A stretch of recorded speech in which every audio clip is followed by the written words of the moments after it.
सल्लल्लाहु अलैहि वसल्लम ने फरमाया युबासु कुल्लु अब्दिन अला मा माता अलैहि, कि हर बंदा जिस हालत में मरेगा उसी हालत में उसको उठाया जाएगा। अल्लामा शाफी रहमतुल्लाह अलैह फरमाते हैं कि अगर एक बांसुरी बजाने वाला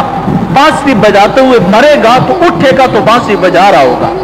अगर कोई गाना सुनता हुआ मरेगा तो गाना सुनते हुए उठेगा, अगर कोई फिल्म देखता हुआ मरेगा तो फिल्म देखते हुए ही उठेगा, अगर कोई शराब पीते हुए दुनिया से रुखसत हो गया जब उठेगा तो वो शराब ही पी रहा होगा, अगर कोई रक्स देखता हुआ दुनिया से रुखसत हुआ तो रक्स देखते देखते दोबारा, अगर कोई गालियां बकता बकता दुनिया से गया है तो जब क़यामत के दिन उठेगा तो उसकी जुबान पर गालियां ही जारी होंगी न चाहे। और मुफ्ती अहमद यार खान नईमी रहमतुल्लाह अलैह फरमाते हैं कि गफलत करने वाला तो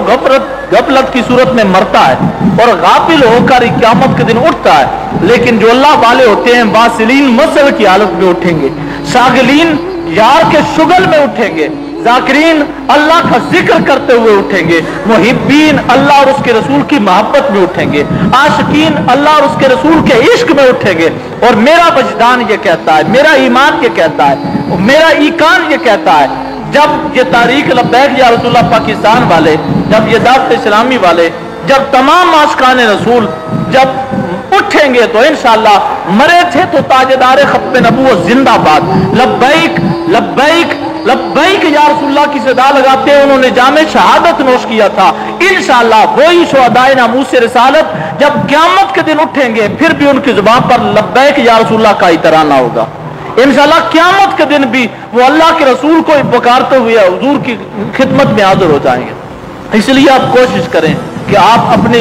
लबों पर दुरूद मुस्तफ़ा जारी कर दें, अपने लबों पर जिक्र मुस्तफ़ा को राइज कर दें, आपकी जुबान हमेशा अल्लाह के जिक्र से मुअत्तर है, अल्लाह के हबीब सल्लल्लाहु अलैहि वसल्लम की याद से आपकी जुबान मुअत्तर है। जो जुबान अल्लाह के हबीब की याद से मुअत्तर रहती है उसका खात्मा कभी भी बुरा नहीं होता, वो कुफ्र की हालत में नहीं मरता, हमेशा ईमान की हालत में मरता है, अल्लाह और उसके रसूल की याद में मरता है। और क़यामत के दिन जब उठता है तो अल्लाह फिर भी उसे इज्जतों के ताज अता फरमाता है, फिर भी उसे ईमान की हालत में क़यामत के दिन अपने रब के साथ सामना करना पड़ता है। फिर ना वो रब के सामने शर्मिंदा होता है ना मुस्तफ़ा करीम के सामने शर्मिंदा होता है।